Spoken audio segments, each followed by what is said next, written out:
Hello साथियों, welcome to शिक्षा empire. मैं अली आप सभी का स्वागत करता हूं आपके अपने परिवार शिक्षा एम्पायर में। कैसे हैं आप सभी? जल्दी से कमेंट करें, बताएं। उम्मीद है सब बढ़िया होंगे, मस्त होंगे, स्वस्थ होंगे, अपना और अपनों का बहुत सारा ख्याल रख रहे होंगे। तो साथियों, जैसा कि आप सभी को पता है, हमने लर्निंग यानी कि अधिगम चैप्टर की शुरुआत कर दी है और उसमें पिछली क्लास में हम लर्निंग की डेफिनेशंस वगैरह हम जानकारी कर चुके हैं कि लर्निंग की डेफिनेशंस क्या होती हैं, इस मनोवैज्ञानिक ने क्या क्या डेफिनेशन दी है, क्या अपने विचार रखे हैं। उसको आगे बढ़ाते हुए आज हम शुरू करते हैं अपना लर्निंग ट्रांसफर। बहुत इंपॉर्टेंट टॉपिक है लर्निंग ट्रांसफर, यानी कि अधिगम का स्थानांतरण।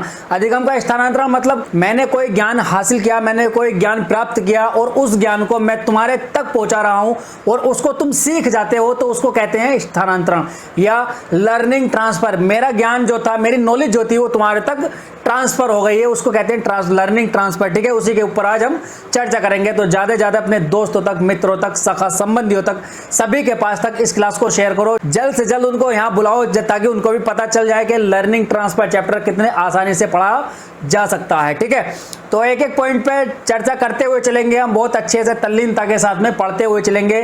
तुम्हारा साथ इतना चाहिए कि इस क्लास को ज्यादा से ज्यादा अपने दोस्तों तक शेयर करो और पूरी ईमानदारी से क्लास को अटेंड करना है और अपने नोट्स हाथों हाथ बनाते रहना है ताकि आगे को जाकर तुम्हें दिक्कत ना हो पाए, क्योंकि नोट्स तुम्हारे आगे जाके सफलता की कुंजी बनने वाले हैं। ठीक है, और सबसे मेन चीज है कि जो तुम्हारा कंटेंट है, कंटेंट पे तुम्हें ज्यादा पकड़ बनानी है। कंटेंट पे अगर तुमने पकड़ बना ली तो समझ लो कंटेंट इज द किंग। तुम उस कंटेंट के, उस सब्जेक्ट के किंग हो जाओगे अगर तुमने कंटेंट पे अच्छी पकड़ बना ली है।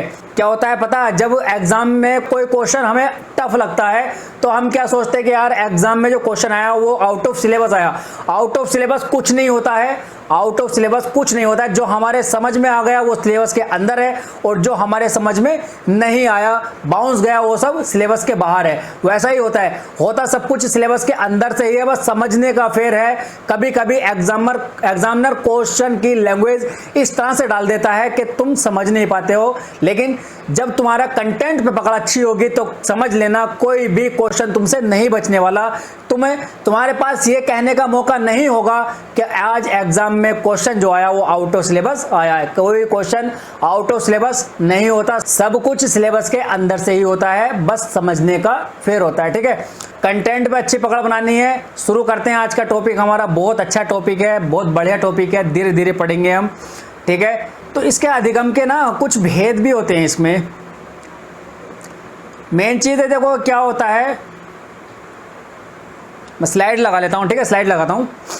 देखो ये हमारी यहां से स्लाइड शुरू होती है और इसमें ना जो पिछली क्लास हमने देखी थी उसमें जो अधिगम की विशेषताएं, कैरेक्टरिस्टिक्स ऑफ लर्निंग, वो रह गई थी। उसको पहले थोड़ा सा देख लेते हैं।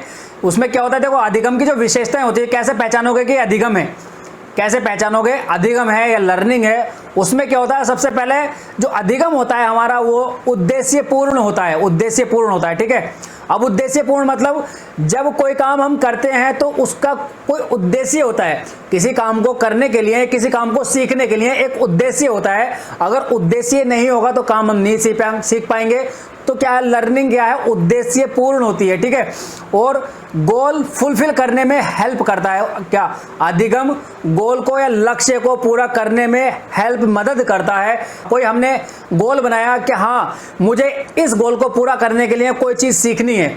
अभी क्या है, अभी हम एग्जाम को, यूपी टेट को पास करने के लिए हमने लक्ष्य बनाया हुआ है। यूपी टेट हुआ, एमपी टेट, कोई भी टेट है, उसको पास करने के लिए हमने लक्ष्य बनाया हुआ है, गोल बनाया हुआ है कि हमें इसके लिए अधिगम करना है और इसको पास करके नौकरी पानी है।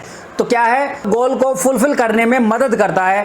ठीक है, जो हमारा गोल बना हुआ है तो कैसा पूरा होगा, वो लर्निंग के बिना पूरा नहीं हो सकता। जब तक तुम्हारी लर्निंग नहीं होगी, जब तक तुम सीखोगे नहीं, तब तक तुम्हारा अधिगम नहीं हो पाएगा, यूपी टेट तुम्हारा क्लियर नहीं हो पाएगा, टीचर तुम नहीं बन पाओगे जब तक सीखोगे नहीं।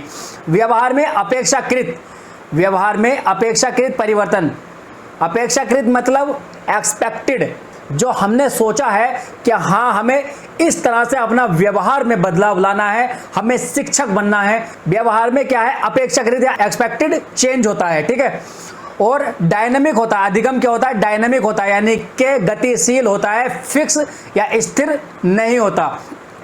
अब मान के चलो अभी तुम इसकी यूपी टेट की तैयारी कर रहे हो, अभी तुम यूपी टेट की तैयारी कर रहे हो और उसके बाद में जब तुम शिक्षक बन जाओगे उसके बाद में क्या होगा कि वहीं तुम्हारा लर्निंग है वो रुक जाएगा? नहीं, वहां नहीं रुकेगा। उसके बाद में तुम क्या सोचोगे, यार मुझे अभी देश के लिए और थोड़ी सेवा करनी है, तो क्या तुम यूपीएससी की तैयारी करने जाओगे या बड़े लेवल पर तुम शिक्षक बनोगे टीजीटी पीजीटी के लिए, या फिर नेट जेआरएफ तुम अगर करोगे बाद में, तो क्या होगा, वहां तुम्हारा जो अधिगम है वो रुकेगा नहीं, वो बदलता रहेगा। कभी किसी लाइन के लिए, कभी किसी चीज के लिए, कभी कुछ इस तरह से बदलता रहता है।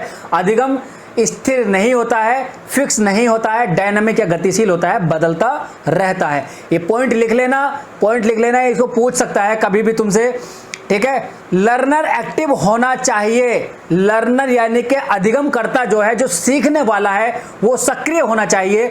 मतलब क्लास में अगर कोई बच्चा बैठा है और वो सक्रिय या एक्टिव नहीं है, सुस्त पड़ा है, तो क्या उसका दिमाग कहीं और है, बैठा क्लास में है, कहीं और की सोच रहा है, तो क्या वो सीख पाएगा? नहीं सीख पाएगा, बिल्कुल भी नहीं सीख पाएगा। तो इसलिए कहा गया है लर्नर एक्टिव होने चाहिए, अधिगम करता सक्रिय होने चाहिए। लर्निंग इज ट्रांसफरेबल यानी कि अधिगम जो है वो स्थानांतरित होता है, जिसको हम आज पढ़ेंगे। जो आज का हमारा मेन टॉपिक है वो यही है, लर्निंग यानी कि अधिगम का स्थानांतरण कैसे कैसे होता है, ठीक है। अधिगम एक समायोजन, इसमें जो है नहीं, समायोजन की प्रक्रिया है। अधिगम एक समायोजन की प्रक्रिया है। क्या है?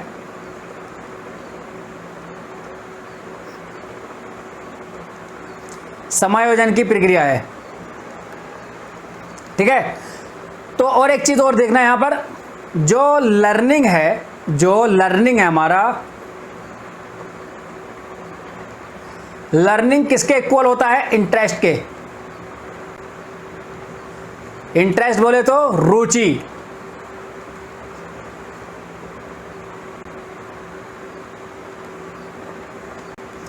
जो हमारा अधिगम है, अधिगम हमारा रुचि का पर्यायवाची है। जितना ज्यादा बच्चा या सीखने वाला किसी काम में सीखने में रुचि लेगा, उतनी ज्यादा उसकी लर्निंग है, उसका अधिगम उतना ही ज्यादा होगा, ठीक है। ये हमारे कुछ बेसिक इसकी विशेषताएं थी, वो मैंने डिस्कस की हैं। आगे हम चलते हैं अपना जो आज का मेन टॉपिक है हमारा, लर्निंग ट्रांसफर, अधिगम स्थानांतरण। देखो यहां से हमारा शुरू होता है आज का मेन टॉपिक जो हमारा था लर्निंग ट्रांसफर।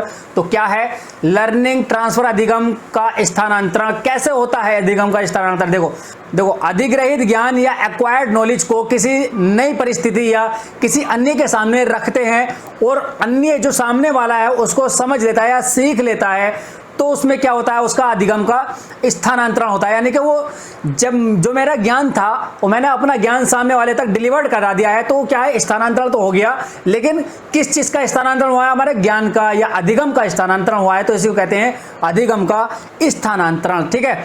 ये इसकी कुछ थोड़ी सी डेफिनेशन है किस तरह से होता है, और इसमें क्या होता है कि कुछ प्रकार होते हैं इसके। देखो टाइप्स ऑफ ट्रांसफर, इसके क्या है, स्थानांतरण के प्रकार होते हैं। कुछ प्रकार कैसे होते हैं? देखो पॉजिटिव ट्रांसफर होता है, नेगेटिव ट्रांसफर होता है, जीरो ट्रांसफर होता है, बायलैटरल होता है, लेटरल होता है, हॉरिजॉन्टल होता है। ये 6 प्रकार से होता है। मेन जो हमारे हैं, मेन प्रकार जो है हमारे 3 हैं, पॉजिटिव, नेगेटिव और जीरो। इनके बारे में एक एक करके हम आगे चर्चा करने वाले हैं। तल्लीनता के साथ में ध्यान से पढ़ते रहो, बस क्लास को लाइक शेयर सब्सक्राइब करते रहो, ठीक है। जो तुम्हारे दोस्त हैं सभी को बुला लो यार, उनका भी भला होना चाहिए। कितने अच्छे से क्लासेस चल रही हैं, बिल्कुल जीरो से डिटेल में पढ़ाया जा रहा है। तो ज़्यादा से ज़्यादा अपने दोस्तों तक को भी बुलाओ। ऐसा नहीं है कि अगर तुम्हें कोई चीज़ मिल रही है तो वो तुम्हारे पास तक ही रहनी चाहिए, नहीं। ज्ञान क्या होता है, देखो हम क्या पढ़ रहे हैं, लर्निंग ट्रांसफर। जो ज्ञान होता है, ज्ञान जितना तुम बांटोगे वो उतना ही बढ़ता है। ज्ञान ऐसी कुंजी होती है, ऐसी लक्ष्मी होती है, ठीक है। देखो पहला जो प्रकार था हमारा वो क्या है, पहला प्रकार हमारा धनात्मक स्थानांतरण या पॉजिटिव ट्रांसफर। अब पॉजिटिव ट्रांसफर क्या है, देखो यहाँ जो हमारा पुराना सीखा हुआ ज्ञान है, जो भी हमने कोई ज्ञान पुराना सीख रखा है और हम उससे अलग दूसरा ज्ञान हम सीखना चाहते हैं, यदि हमारा पुराना सीखा हुआ ज्ञान हमारे नए ज्ञान के सीखने में मदद करता है, तो उसको कहते हैं हम पॉजिटिव ट्रांसफर। कैसे? साइकिल चलाना हम जानते हैं, साइकिल चलाना जानते हैं, लेकिन हम अगर मोटरसाइकिल चलाना सीखें तो हमारा जो साइकिल चलाने का जो ज्ञान है वो मोटरसाइकिल चलाने में आसानी करता है या मदद करता है। मतलब जो भी कोई साइकिल चलाना जानता है, अगर वो मोटरसाइकिल चलाना सीखे तो उसमें बहुत आसानी से वो मोटरसाइकिल चलाना सीख लेता है, क्योंकि हैंडल जो बैलेंस करना होता है, हैंडल को जो बैलेंस हम करते हैं वो कहाँ सीखते हैं? साइकिल चलाने में। हैंडल को बैलेंस करना सीखा है हमने साइकिल चलाने में, और हम मोटरसाइकिल में भी हैंडल को, वही जो हमारा पुराना ज्ञान था उसी के अनुसार हम मोटरसाइकिल का हैंडल भी संभालते हैं। तो मदद कर रहा है पुराना ज्ञान, हमारा नए ज्ञान में मदद कर रहा है। ठीक है, आगे चलते हैं। अब आता है नेगेटिव ट्रांसफर, ऋणात्मक अंतरण क्या होता है? ठीक है, अंतरण, इसको स्थानांतरण को अंतरण भी बोलते हैं। अब ऋणात्मक अंतरण क्या है? अब वो उसी का उल्टा है।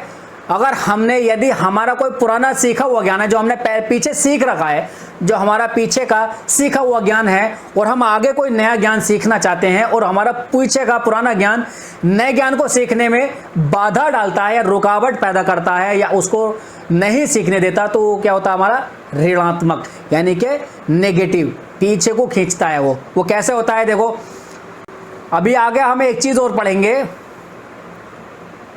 आगे हम पढ़ेंगे जब पियाजे का, जो पियाजे के सिद्धांत पढ़ेंगे ना, संज्ञानात्मक सिद्धांत पढ़ेंगे पियाजे का, उसमें हम एक चीज पढ़ेंगे, भैंस का एक एग्जाम्पल होगा। उसमें क्या होगा? यहां देखो, इसमें क्या होता है? एक बच्चा भैंस को देखकर अपनी माँ से पूछ रहा है कि मम्मा ये क्या है? तो मम्मा कहेगी कि बेटा ये भैंस है। ठीक है, भैंस है। तो बच्चा क्या है, वो दिमाग में अपनी चीजें फिट कर लेगा कि इतनी हाइट की है, 4 पैर होते हैं, सींग होते हैं, ठीक है, तो क्या है, काला रंग होता है, तो क्या वो भैंस है। क्या है? वो भैंस है। लेकिन थोड़ी देर बाद जब उसको एक गाय दिखी, थोड़ी देर बाद उसको गाय दिखी, उसको बच्चा सोचता है इसके भी यार पैर, 4 पैर हैं, सींग हैं इसके भी, ये भी उतनी ही लंबी है, लेकिन इसका कलर काला नहीं है, ब्लैक नहीं है, ये सफ़ेद है। तो वो क्या कहेगा? वो कहेगा मम्मा देखो सफ़ेद भैंस। क्या कहेगा? सफ़ेद भैंस। उसका जो पुराना ज्ञान था वो क्या था? वो भैंस का था, लेकिन उसको सेम साइज की सेम थोड़ी मिलती जुलती क्वालिटी उसमें दिखी, जैसे कि सींग, उसकी लंबाई, टांग, 4 टांग। तो उसको क्या लगा, क्या ये पीछे जो था उसका काला कलर था, वो भैंस थी, हो सकता है ये सफ़ेद भैंस हो। तो कहता मम्मा देखो सफ़ेद भैंस। अब मम्मा कहेगी नहीं बेटा नहीं, सफ़ेद भैंस नहीं बेटा, ये गाय है, ये गाय है। तो क्या है, उसकी सटक जाएगी, अरे यार ये क्या पागल हो गई है, सटिया गई क्या? अभी तो भैंस बता रही थी इतनी बड़ी है, 4 पैर होते हैं, सींग 2 सींग होते हैं, तो क्या होती? भैंस होती है। लेकिन यहाँ क्या है? यहाँ तो सफ़ेद भैंस होनी चाहिए ना। अब उसको क्या है, उसका जो पुराना ज्ञान है वो उसको खींच रहा है, उसको बाधा डाल रहा है कि ये गाय नहीं है, ये सफ़ेद भैंस है। तो ये क्या है हमारा? ये होता है हमारा नेगेटिव ट्रांसफर। ठीक है, इसमें नेगेटिव ट्रांसफर, नेगेटिविटी पड़ती है। आगे चलते हैं। तीसरा क्या था हमारा? तीसरा था शून्य ट्रांसफर। क्या था हमारा? शून्य ट्रांसफर। अब देखो शून्य क्या है? पुराना ज्ञान, जो हमारा पुराना ज्ञान सीखा हुआ है, नए ज्ञान के सीखने में ना तो बाधा डालता है, ना मदद करता है, कुछ नहीं करता, न्यूट्रल है, बिल्कुल न्यूट्रल है। तो क्या है? ये होगा हमारा 0। ठीक है, क्या? शून्य ज्ञान होगा ये हमारा। क्या होगा? शून्य ज्ञान होगा। क्यों होगा? ना तो ये मदद कर रहा है अगला ज्ञान सीखने के लिए, ठीक है, जो हमारा नया ज्ञान सीख रहे हैं उसमें, ना ही उसमें बाधा डाल रहा है, कुछ नहीं कर रहा है, न्यूट्रल पड़ा है अपना आराम से, मस्त एकदम से। ठीक है, तो क्या है ये शून्य है। तो ये 3 हमारे हो गए हैं जो मुख्य थे, 3 हमारे मुख्य थे। अब आते हैं हमारे 3 और हैं, कुल मिलाकर 6 है ना। अब आता है बाइलैटरल, द्विपक्षीय। अब द्विपक्षीय क्या है? One side of body, one side of body, another side of body. इसका क्या मतलब है? इसका मतलब ये है, अगर मैं कोई काम अपना सीधे हाथ से कर रहा हूं और उसी काम को उसी परफेक्शन के साथ मैं उल्टे हाथ से भी कर लूं, तो वो क्या होता है हमारा? वो होता है द्विपक्षीय या बाइलैटरल ट्रांसफर। इस वाले हाथ का जो ज्ञान था मेरा वो इस वाले हाथ में चला गया है, तो क्या होगा? ये द्विपक्षीय स्थानांतरण। ठीक है, 5वां है लेटरल ट्रांसफर या पार्श्व स्थानांतरण। ये होता है जब लर्नर समान जटिलता का, जब लर्नर या अधिगमकर्ता समान जटिलता की अलग अलग लेकिन एक ही समान समस्या को हल कर लेता है। इसका क्या मतलब है? कोई बच्चा है, उसके सामने कुछ समस्याएं हैं, मैथ का बच्चा है, मैथ के लिए उसको जोड़ वाली समस्याएं देते हैं हम, जोड़ वाली समस्याएं देते हैं, तो क्या है, जोड़ वाली जो समान समस्या, समान जटिलता वाली जोड़ वाली जो समस्याएं हैं, 2 2 4 कर देगा, 2 + 4 6 कर देगा, इस तरह से मतलब जोड़ वाली जितनी भी समस्याएं हैं उनको सोल्व कर लेता है। अगर उसको जोड़ प्लस घटा भाग सारी दे दी जाए तो नहीं करता। ये क्या है, समान जटिलता वाली समान समस्या को अलग अलग लेकिन कर सकता है, तो उसको होता है पार्ट सब स्थानांतरण। ठीक है, एक और बचता हमारा हॉरिजॉन्टल।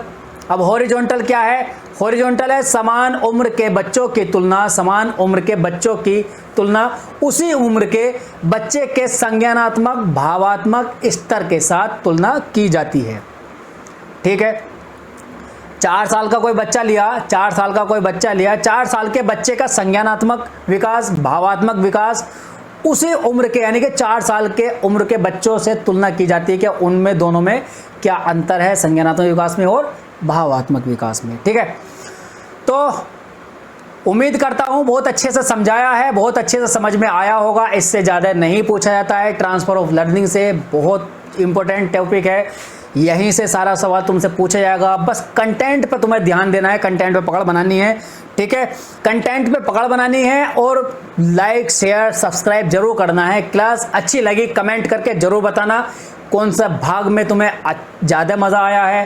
ठीक, और क्या कमी रही है कमी भी बताना। ठीक है, और अपने दोस्तों तक शेयर करो और मिलते हैं अगले सेशन में। तब तक के लिए हंसते रहें, मुस्कुराते रहें, अपना और अपनों का बहुत सारा ख्याल रखें। धन्यवाद, टेक केयर, बाय, जय हिंद।